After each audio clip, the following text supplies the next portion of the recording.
Hi hello ನಮಸ್ತೆ, welcome back to my YouTube channel. ಇವತ್ತಿನ ಒಂದು ರೆಸಿಪಿ ಬಂದು ಸ್ವೀಟ್ ರೆಸಿಪಿ ಆಗಿರುತ್ತೆ.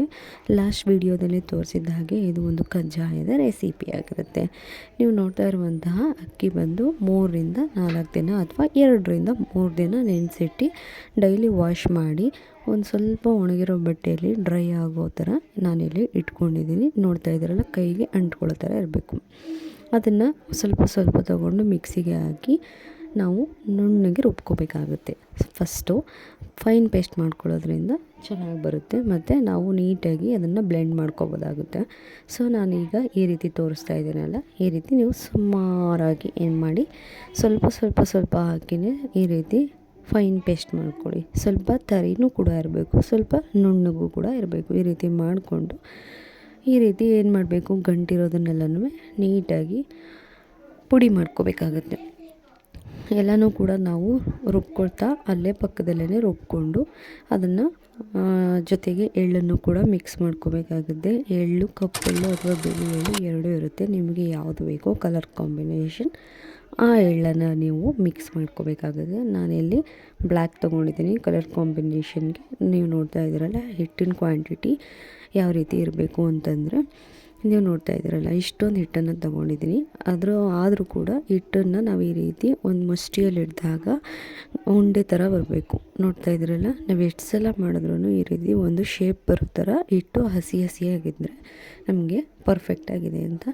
ನಾನಿಲ್ಲಿ ಬೆಲ್ಲದ ಅಚ್ಚನ್ನು ತೊಗೊಂಡಿದ್ದೀನಿ. ನಾನಿಲ್ಲಿ 10 ಬೆಲ್ಲದ ಅಚ್ಚನ್ನು ತೊಗೋತಾ ಇದ್ದೀನಿ. 6 ಲೋಟ ಅಕ್ಕಿ ಅನಿಸುತ್ತೆ. ನಾನಿಲ್ಲಿ ಎಲ್ಲ ಬೆಲ್ಲವನ್ನು ತುರಿದಿಟ್ಕೊಂಡಿದ್ದೀನಿ. ಏಕೆ ಅಂತಂದರೆ ಪಾಕಕ್ಕೆ ತುರಿದ್ರೆ ಸ್ವಲ್ಪ ಗಂಟಾಗೋ ಸಾಧ್ಯತೆಗಳು ಕಡಿಮೆ ಇರುತ್ತೆ. ಹಾಗಾಗಿ ನಾನಿಲ್ಲಿ ಬೆಲ್ಲನ ತುರಿದಿಟ್ಕೊಂಡಿದ್ದೀನಿ. ಜೊತೆಗೆ ನಾನಿಲ್ಲಿ ಇವತ್ತಿನ ಒಂದು ರೆಸಿಪಿಯಲ್ಲಿ ಬನಾನಾನ ಯೂಸ್ ಮಾಡ್ತಾಯಿದ್ದೀನಿ. ಬಾಳೆಹಣ್ಣನ್ನು ಯೂಸ್ ಮಾಡೋದ್ರಿಂದ ಪಾಕ ಏನಾಗುತ್ತೆ, ತುಂಬಾ ಸ್ಮೂತಾಗಿ ಬರುತ್ತೆ. ಬಾಳೆಹಣ್ಣನ್ನು ಮತ್ತು ಬೆಲ್ಲನೂ ಕೂಡ ಈ ರೀತಿ ನೀಟಾಗಿ ಮಿಕ್ಸ್ ಮಾಡ್ಕೋಬೇಕಾಗುತ್ತೆ. ನಾವು ಎಷ್ಟು ನೀಟಾಗಿ ಮಿಕ್ಸ್ ಮಾಡ್ಕೋತೀವೋ ಅಷ್ಟು ಚೆನ್ನಾಗಿ ಬರುತ್ತೆ. ನಾವಿಲ್ಲಿ ಮಿಕ್ಸ್ ಮಾಡ್ಕೊಂಡಾದಮೇಲೆ ಗ್ಯಾಸ್ನ ಆನ್ ಮಾಡಿ ಅದರ ಮೇಲೆ ಇಟ್ಟು ನೀಟಾಗಿ ಒಂದು ಸ್ವಲ್ಪ ಕಡಿಮೆ ಫ್ಲೇಮಲ್ಲಿ ಇಟ್ಕೊಂಡು, ಒಂದು ಸ್ವಲ್ಪ ಬೆಲ್ಲದಲ್ಲಿ ಏನಾದರೂ ಗಂಟಿದ್ರೆ ಕರಗೋದಕ್ಕೆ ಫಸ್ಟು ಕಡಿಮೆ ಫ್ಲೇಮಲ್ಲಿ ಇಟ್ಕೊಳ್ಳೋಣ. ಅದಾದಮೇಲೆ ಒಂದು ಸ್ವಲ್ಪ ಐ ಫ್ಲೇಮ್ ಮಾಡ್ಕೋತಾ ಈ ರೀತಿ ತಿರುಗಿಸ್ಕೋಬೇಕಾಗುತ್ತೆ.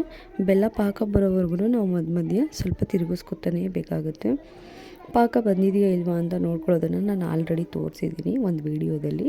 ಕುದಿ ಬಂದಾಗ ಅದರಲ್ಲಿ ಒಂದೆಳೆ ಪಾಕ ಬರಬೇಕು. ಅಥವಾ ಗೊತ್ತಾಗಲಿಲ್ಲ ಆದರೆ ಒಂದು ಬೌಲ್ನಲ್ಲಿ ತಣ್ಣೀರನ್ನು ಹಾಕಿ ತಣ್ಣೀರೊಳಗಡೆ ಒಂದು ಡ್ರಾಪ್ ಅಷ್ಟು ಹಾಕಿದಾಗ ನಮಗೆ ಯಾವ ಶೇಪಿಗೆ ಬರುತ್ತೋ, ರೌಂಡ್ ಶೇಪ್ ಅಥವಾ ನಾವು ಯಾವ ಶೇಪಿಗೆ ಕೊಡ್ತೀವೋ ಆ ಶೇಪಿಗೆ ಬಂದಾಗ ನಮ್ಮ ಪಾಕ ಪರ್ಫೆಕ್ಟಾಗಿ ಬಂದಿದೆ ಅಂತ.